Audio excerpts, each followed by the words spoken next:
Hello, Cancer! Second half of 2025.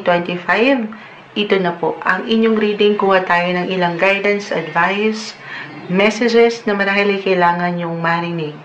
Sa mga natitirang buwan na ito ng taon 2025, anong parating, anong ganap, anong blessings ang parating para sa inyo?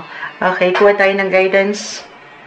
Cancer, kuha muna tayo ng gabay. Umuulan po.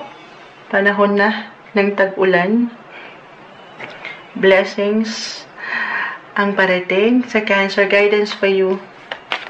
Ano kailangan yung marinig? Cancer. Add pa tayo.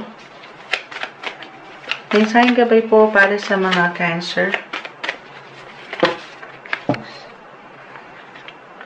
Find a balance. Cancer, isa-isayin natin. Find a balance. Find a balance. Step into your power. Step into your power. Go deeper. Kakabagsak lang ito kanina. And reveal. Reveal what needs to be seen. Reveal what needs to be seen. So, may revelation, no? Kita nyo, ayan. Nagko-focus po sa camera. Tayo pa live na live ngayon sa TikTok. Babalikan ko kayo maya-maya. Cancer, ang ganda. Dito pa lang, nakikita ko yung salita na power. Meron kayo niyan, meron kayong lakas. Meron kayong kakayanan na mas laliman pa ang koneksyon sa relasyon or trabaho. Go deeper. Okay, or mapakiramdaman ng ilang ganap sa inyong paligid. Find a balance nang walang pagkakulang or pagkasobra. Cancer, astrologically, marahil kung nakakapakinig na kayo sa mga card readings or general card readings natin, this is your lucky year. Okay? Walang tamis. Jupiter, the planet of luck, wealth, happiness, fulfillment, travel, at yung ilan pang magagandang definisyon ni Jupiter. Jupiter just entered Cancer. And it will stay until next year. So, luck is on your side. Yes po. Meron kayong gabay. Step into your power. Kaya marahil umangat. Siyempre naman, as a Cancer, myself, and I, meron tendency lang naman na andyan tayo nananatili tayo sa ating mga comfort zone. So, this is not the time, second half of 2025, na manatili kayo sa inyong mga little zone. Kasi totoo naman yan. Reveal what needs to be seen. Ano pa yung kailangan mong mai-showcase, Cancer? Ano yung kailangan mong maipakita pa or maipamalas sa showtime? Hindi yan makikita sa inyong mga silid aklatan, charot. Sa inyong mga comfort zone, sa inyong mga comfort room. Ano na raw to? Umagang-umaga, saan napupunta? Go deeper, Cancer. Kailangan maging attune ka doon sa iyong physical, mental, emotional na kakayanan. Step into your power. Ay, diba? May ipasok natin yon. Pero, eto na nga. Ika-clarify natin, Cancer. Ano kailangan mong marinig mula dito sa ilang bumagsak na baraha? Ayan. Medyo na-overwhelm ako. Pati comfort room na ipasok. Hindi, pero kapag nakita mo yung chance, kasi yung chance, yung opportunity, guys, hindi yan palagi na naihahain ng universe. Maraming pagkakataon, kayo yung dapat humarap dyan. Okay? Kailangan samahan nyo. This is the time to take action. To step into your power. Paangatin yung energy. Okay? Para mas maramdaman nyo yung luck ni Jupiter, astrologically. Anong kailangan yung marinig, Cancer? Second half of 2025 message. Guidance for you, Cancer. Mensaheng gabay po para sa taong ito. Okay. Cancer, sa taong pwedeng makapakinig. The Star, nakita ko na. Manifestation card, guys. Or meron kayong pwedeng mapaangat. Or may sa katuparan na pangarap. Lalo pa kung iniangat nyo ito, hindi lang sa mga tala. Pero, pagdating sa inyong mga faith, maging ano pa man po ang inyong religion, Sinamahan nyo ng dasal. Maaring anytime soon, maipaangat, matupad. Ayan. Maisa katuparan nyo yan. Believe in the impossible, guys. May pagkinang, may pag-spark pagdating sa inyong mga love life, the Knight of Cups. No matter what your relationship status ngayon, single ka pa man, in a relationship, married, ito na yun, ang inyong matatawag na Knight in Shining Armor.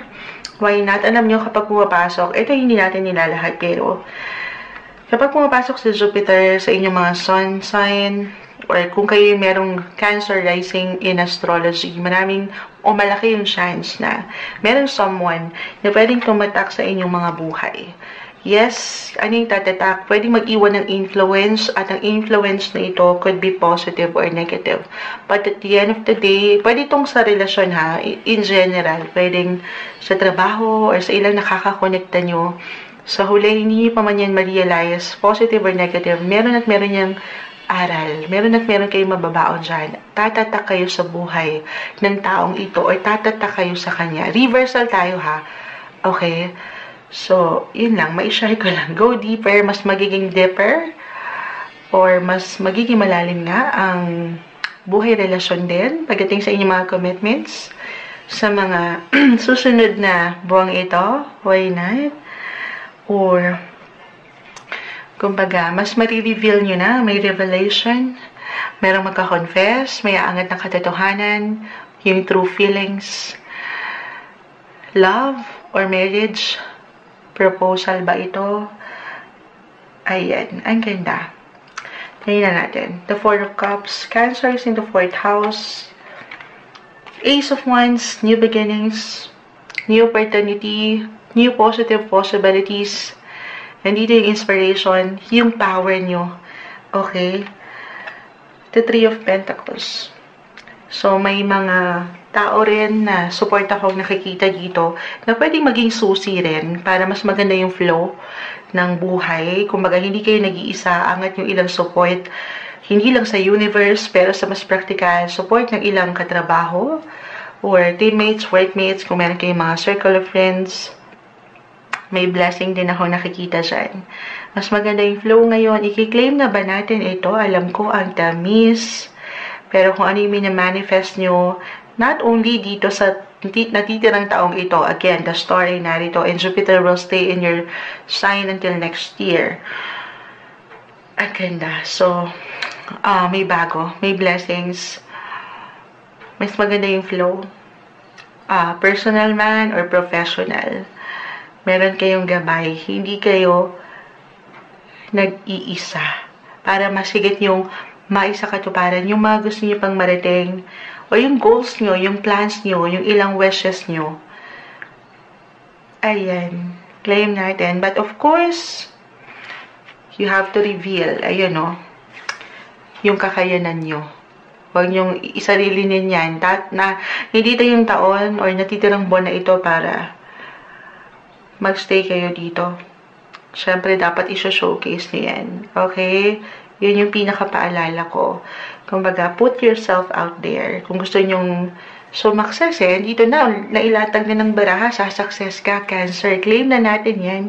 Pero, kailangan mapaangat mo din yung tamang aksyon. Step into your power. Step into your power, Cancer.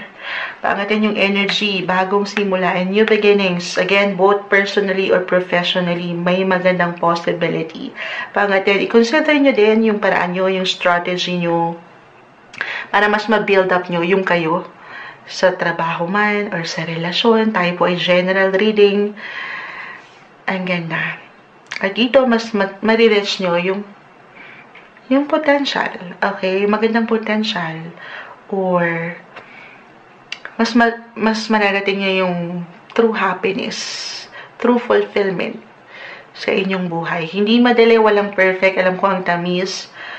Pero, pag nilay-nilayan ang iyong buhay, okay? Hindi natatapos sa isang situation. If ever, andito pa rin kayo sa ilang ganap sa inyong buhay na parang hindi okay, moonchild. Parang hindi ako makarelate. Go with the flow. Okay, sabay. At hindi natatapos dyan. Go deeper. Do some reflection, the Four of Cups. do some life review. Itong mga nakalipas na unang buwan, Cancer. Kamusta ka? Ano yung mga naging ganap? Gamitin mo yung aral dyan na napulot mo meron para dito sa mga natitirang buwan ng taon. At yan yung pwede rin magamit mo, pwede mo magamit para higit mo mapaangat yung power mo. Find a balance na walang pagkakulang or pagkasobra. Pero hindi mo kailangang madaliin ito, Cancer. Walang overnight success, okay? Isa-isa lang. Kita mo, Four of Cups.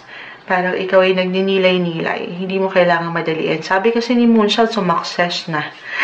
Siyempre, pagkatiwalaan ng sarili, una na dyan, pagkatiwalaan ng proseso na pwede mong pagdaanan. Baka ikaw yan, si Knight of Cups. Pagdating sa iyong passion, sa mga gusto mong gawin or marating. At syempre, pagkakatiwalaan, sabi ko nga, hindi lang ang mga tala, ang universe. So, patawarin tayo pa live na live sa TikTok. Babalikan ko kayo, sumasanggi pa. Pero yung tiwala sa taas, syempre pa, sa ating nag-iisang creator, si Lord, maging ano pa man ang inyong faith, samahan ng dasal. Iangat nyo lahat sa Kanya. At merong, ayan, dreams do come true. Parang at the end of the day, ito yung aangat. Moonchild, totoo nga. Meron tayong pangarap, gaano man kalaki, kaliit, na maisa sa katuparan. I-claim nyo na yan. Okay? Ngayon pa lang, mensaheng gabay lamang po. Para sa inyo, second half of 2025, Cancer.